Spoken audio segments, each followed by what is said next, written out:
Hi hello നമസ്കാരം. നമ്മളുടെ പുതിയൊരു വീഡിയോയിലോട്ട് സുസ്വാഗതം. അപ്പം ഇന്ന് നമുക്ക് എന്ത് ചെയ്യാൻ അറിയാം, നമുക്കൊരു ഇൻകം ടാക്സിൻ്റെ ചർച്ച. ഇൻകം ടാക്സ് എന്തിനു വേണ്ടി നമ്മൾ ഇൻകം ടാക്സ് ചെയ്യണം എന്നുള്ളതാണ് എന്ന് പറയുന്നത്. കുറച്ച് ബെനിഫിറ്റുകൾ വരുന്നുണ്ട്. അപ്പോൾ നമുക്കിവിടെ ഒരു 10ഓളം ബെനിഫിറ്റുകൾ നമുക്ക് ചർച്ച ചെയ്യാം. എന്തിനൊക്കെയാണ് നമ്മൾ ഇൻകം ടാക്സ് ചെയ്യേണ്ട ആവശ്യകത എന്താണെന്നുള്ളത്. ഏറ്റവും ഫസ്റ്റത്തെ എന്ന് പറയുന്നത് നമ്മളുടെ ഇൻകം ടാക്സ് TDS.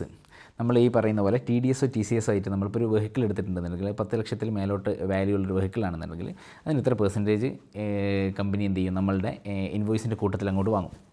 സോ ആ എമൗണ്ട് എന്ന് പറയുന്നത് നമ്മളുടെ ആ വർഷത്തെ ഇൻകം ടാക്സ് നമ്മൾ അടുത്ത വർഷമാണ് ഫയൽ ചെയ്യുന്ന സമയത്ത് നമുക്ക് എന്ത് ചെയ്യാം, നമുക്ക് ആവശ്യത്തിലേറെ വരുമാനം മീൻസ് ഇവർ പറയുന്ന ക്രൈറ്റീരിയ പ്രകാരമുള്ള വരുമാനം ഇല്ല എന്നുണ്ടെങ്കിൽ നമുക്ക് എന്ത് ചെയ്യാം, ആ TDS അല്ലെങ്കിൽ TCS എമൗണ്ട് നമുക്ക് എന്ത് ചെയ്യാം, തിരിച്ച് വാങ്ങിക്കുക. അതുപോലെ തന്നെ TDS എന്ന് പറയുന്നത് സാലറി, അങ്ങനെ ഓരോ സെഗ്മെൻറ്റിലും ഓരോ TDS എമൗണ്ട് ഗവൺമെൻറ് ഫിക്സ് ചെയ്തിട്ടുണ്ട്. അപ്പോൾ എന്ത് ചെയ്യാം, ആ എമൗണ്ട് തിരിച്ചെടുക്കുന്നതിന് വേണ്ടിയാണ് ഒന്നാമത്തെ കാര്യം. രണ്ടാമത്തെ പറയുന്നത് വിസ ആപ്ലിക്കേഷൻ.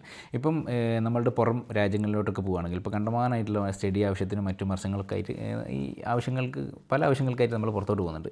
അപ്പം എല്ലാ രാജ്യങ്ങളിലും ഈ പറഞ്ഞ പോലെ മിക്ക രാജ്യങ്ങളിലും എന്ത് വേണം, വിസ പ്രോസസ്സിങ്ങിന് നമ്മളുടെ ITRൻ്റെ കോപ്പിയാണ് ചോദിക്കുന്നത്, ഇൻകം ടാക്സ് ഫയൽ ചെയ്തിട്ടുണ്ടോ എന്നുള്ളതിന്. അതിന് 3 വർഷത്താണ് ആവശ്യം എന്ന് പറയുന്നത്. വാട്ടവർ, എന്തായാലും ഇൻകം ടാക്സ് ഫയൽ ചെയ്യുന്ന അത്യാവശ്യമാണെന്നാണ് ചുരുക്കി പറഞ്ഞാൽ.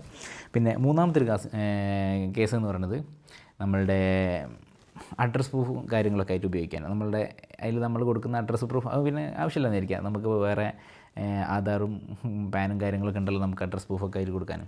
സോ അങ്ങനെ സെറ്റ് ചെയ്യാം. പിന്നെയെന്ന് പറയുന്നത് ലോസ് ക്യാരി ഫോർവേഡ് ചെയ്യാൻ വേണ്ടിയിട്ട് നമുക്കിപ്പം ഇപ്രാവശ്യം ഉദാഹരണത്തിന് ഞാനൊരു ടെക്സ്റ്റൈൽ ബിസിനസ് നടത്തി.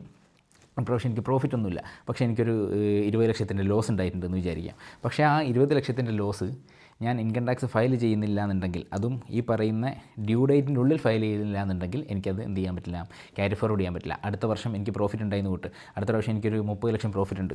സോ ഈ വർഷം എനിക്ക് 20 ലക്ഷം ലോസുമാണ്. ആ 20 ലക്ഷം ലോസ് അടുത്ത വർഷത്തെ 30 ലക്ഷത്തിൽ എനിക്ക് സെറ്റ് ഓഫ് ചെയ്യണമെന്നുണ്ടെങ്കിൽ ഈ പറയുന്ന ഡ്യൂ ഡേറ്റിൻ്റെ ഉള്ളിൽ ഞാൻ എൻ്റെ ഇൻകം ടാക്സ് ഫയൽ ചെയ്യണം. ലോസ് ആണെന്ന് കരുതി ഞാനത് ഫയൽ ചെയ്യാതിരുന്നാൽ എനിക്ക് ആ 20 ലക്ഷം അടുത്ത വർഷം സെറ്റ് ഓഫ് ചെയ്യാൻ പറ്റില്ല എന്നുള്ളതാണ് ലോസ് ഉണ്ടായിട്ട് ഇൻകം ടാക്സ് ചെയ്യാത്തവരുടെ അവസ്ഥ. മീൻസ് അങ്ങനെ അതാണ് ആവശ്യകത. അപ്പോൾ ലോസ് ഉണ്ടെങ്കിൽ കൂടെ നമ്മൾ എന്ത് ചെയ്യണം, ഇൻകം ടാക്സ് ഫയൽ ചെയ്യുക എന്നുള്ളതാണ് മറ്റൊരു കേസ്. പിന്നെ പറയുന്നത് ലോൺ പ്രോസസ്സിങ്ങിന്. ഇപ്പം ഉദാഹരണത്തിന് ഒരു ഹൗസിംഗ് ലോൺ ആണെന്ന് വിചാരിക്കാം. നമ്മളൊരു ഹൗസിംഗ് ലോണിന് ഒരു ബാങ്കിൽ പോകുകയാണെന്നുണ്ടെങ്കിൽ ഒരു 3 വർഷത്തെ ഇൻകം ടാക്സിൻ്റെ പ്രൂഫാണ് അവർ ചോദിക്കുക. അപ്പം നോർമലി നമ്മളാരും ചെയ്യാതെ അതൊന്നും വെറുതെ എന്തിനാണ് ചെയ്യുന്നതെന്ന് വിചാരിച്ച് അങ്ങനെ നടക്കുന്ന ഒരാളാണെങ്കിൽ കൂടെ, പണ്ടൊക്കെ ബാങ്കിൽ നിന്ന് ലോൺ എടുക്കുന്ന സമയത്ത് അവർ ചോദിക്കുന്നത് 3 വർഷത്തെ ITR ആണ്. പക്ഷേ 3 വർഷം നമുക്ക് ഇന്നത്തെ ഡേറ്റിൽ തന്നെ 3 വർഷം ചെയ്താൽ അവർ ആക്സെപ്റ്റ് ചെയ്യുന്നത്. പക്ഷേ ഇപ്പം ആ സ്കീം മാറി. ഇപ്പം ഒരേ ഡേറ്റിൽ തന്നെ നമ്മൾ ചെയ്തിട്ടുണ്ടെന്നുണ്ടെങ്കിൽ ബാങ്കുകാർ ആക്സെപ്റ്റ് ചെയ്യില്ല. പഴയ ഡേറ്റിൽ തന്നെ കണ്ടിന്യൂസ് ആയിട്ട് ഇയർലി ഫോളോ അപ്പ് ചെയ്ത് ഇൻകം ടാക്സ് ഫയൽ ചെയ്ത ആളായിരിക്കണം. എങ്കിൽ മാത്രമേ എന്ത് ചെയ്യുള്ളൂ, ഈ പറഞ്ഞ പോലെ ലോൺ പ്രോസസ്സിങ് സാധ്യമാവുള്ളൂ എന്നുള്ളതാണ് മറ്റൊരു പോയിൻറ്റ്. ഓക്കെ. പിന്നെ വേറൊന്ന് ക്രെഡിറ്റ് കാർഡൊക്കെ ഇപ്പോൾ നമുക്ക് നിലവിൽ ക്രെഡിറ്റ് കാർഡ് കിട്ടണമെന്നുണ്ടെങ്കിൽ ഇൻകം ടാക്സിൻ്റെ ITRൻ്റെ കോപ്പി വേണം. ഇപ്പം ഓൾമോസ്റ്റ് എല്ലാത്തിലും അങ്ങനെയാണ്. പിന്നെ ആ ബാങ്കിൽ, അതായത് ഇപ്പോൾ ഞാനൊരു HDFCൻ്റെ കസ്റ്റമർ ആണെന്നുണ്ടെങ്കിൽ അവിടെ തന്നെ ട്രാൻസാക്ഷനൊക്കെ അനുസരിച്ച് അവർ സെറ്റ് ചെയ്ത് തരും. പക്ഷേ എന്നാൽ കൂടെ ITR ഉണ്ടെന്നുണ്ടെങ്കിൽ അതിന് ഒരു മുൻഗണന എന്ന് പറയുന്നത് അവിടെ ഉണ്ട്. പിന്നെ പറയുന്നതാണ് നമ്മളൊരു സ്റ്റാർട്ടപ്പ് തുടങ്ങുകയാണെന്ന് വിചാരിക്കും. ഉദാഹരണം പറയുകയാണെങ്കിൽ ഞാനൊരു സ്റ്റാർട്ടപ്പ് തുടങ്ങാനുള്ള പ്ലാൻ എനിക്കുണ്ട്. അപ്പം എനിക്ക് എന്ത് ചെയ്യണം, ഫണ്ട് റേസ് ചെയ്യണം പുറത്തുനിന്ന്. അപ്പം പുറത്തുനിന്ന് ഒരാൾ ഫണ്ട് റേസ് ചെയ്യുന്ന സമയത്ത് ഈ ആൾ ഫണ്ട് എനിക്ക് ഇൻവെസ്റ്റ് ചെയ്യണമെന്നുണ്ടെങ്കിൽ എൻ്റെ വരുമാനം എന്താണെന്നുള്ളത് അയാൾക്ക് അറിയണ്ടേ. സോ ഞാനൊരു ITR ചെയ്യുന്ന ആളാണെന്നുണ്ടെങ്കിൽ എൻ്റെ ഇൻകം പ്രൂഫ് കാണിച്ചു കൊടുത്താൽ മതി, ഇതാ ഇങ്ങനെയുണ്ട്.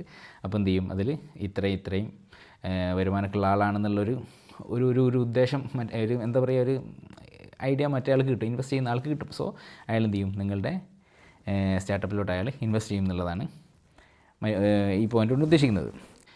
പിന്നെയുള്ള ഒന്നെന്ന് പറയുന്നത് എന്താണെന്ന് ചോദിച്ചാൽ നമ്മളുടെ ഇൻഷുറൻസ് കവറേജിന് വേണ്ടിയിട്ട്.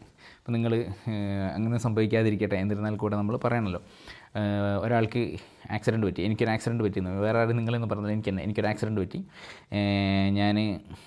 എന്നെ ഡിപ്പെൻഡ് ചെയ്യുന്നൊരു കുടുംബമുണ്ട്, എനിക്ക് ഫാമിലിയും കാര്യങ്ങളൊക്കെ എല്ലാവരും ഉള്ളതാണ്, ഞാൻ ഒരു സെൽഫ് എംപ്ലോയിഡ് ആണെന്ന് വിചാരിക്കുക. ഓക്കെ. അപ്പം സെൽഫ് എംപ്ലോയിഡ് തന്നെയാണ്. എനിക്കൊരു മാസം ഒരു 80,000 രൂപ എൻ്റെ വരുമാനമുണ്ട്. മാസം 80,000 രൂപ എനിക്ക് വരുമാനം ഉണ്ടാകുന്ന സമയത്ത് ഞാനൊരു ആക്സിഡൻറ്റ് സംഭവിച്ചു. അപ്പം എൻ്റെ വരുമാനമൊക്കെ നിന്നുപോയി. എൻ്റെ പണി നടക്കണമെന്ന് ഞാൻ തന്നെ പണിയെടുക്കണ്ടേ. സോ അവിടെ വരുന്നതാണ് ഈ ഇൻഷുറൻസിൻ്റെ കേസ്. നമ്മൾ ആക്സിഡൻറ്റ് മീൻസ് മോട്ടോർ ആക്സിഡൻ്റ് ആണെന്ന് വിചാരിക്കുക. അപ്പോൾ കേസിന് പോയി കഴിഞ്ഞാൽ ഈ പറയുന്ന ഇൻഷുർ കമ്പനി ചോദിക്കുക നമ്മളുടെ ഇൻകം. ആ സമയത്ത് നമ്മൾ ഇൻകം ടാക്സ് ഫയൽ ചെയ്തതിൻ്റെ പ്രൂഫ് സബ്മിറ്റ് ചെയ്യാമെന്ന് വിചാരിക്കും. ഇൻകം ടാക്സ് ഫയൽ ചെയ്തതിൻ്റെ പ്രൂഫ് സബ്മിറ്റ് ചെയ്യുമ്പം എത്രയാണോ നമുക്ക് വരുമാനം അതിനനുസരിച്ചായിരിക്കും നമ്മൾക്ക് കിട്ടുന്ന ക്ലെയിമിൻ്റെ ആ ഒരു ഏറ്റക്കുറച്ചിൽ എന്ന് പറയുന്നത്. ഓക്കെ, അപ്പോൾ നിങ്ങൾക്കൊരു 80,000-ൻ്റെ ഇൻഷുറൻസ്, അത് സെഗ്മെൻറ്റ് വേറെയാണ്, പക്ഷേ ഞാനൊരു ഉദാഹരണം പറയുകയാണ്. ഇപ്പം എനിക്ക് ഒരു 30 വയസ്സ്, അപ്പോൾ ഇനി ഒരു ഞാൻ 60 വയസ്സ് വരെ ജീവിക്കുള്ളൂ എന്ന് കൂട്ടുക, അപ്പോൾ ബാക്കി 30 വർഷം ഉണ്ടാവും.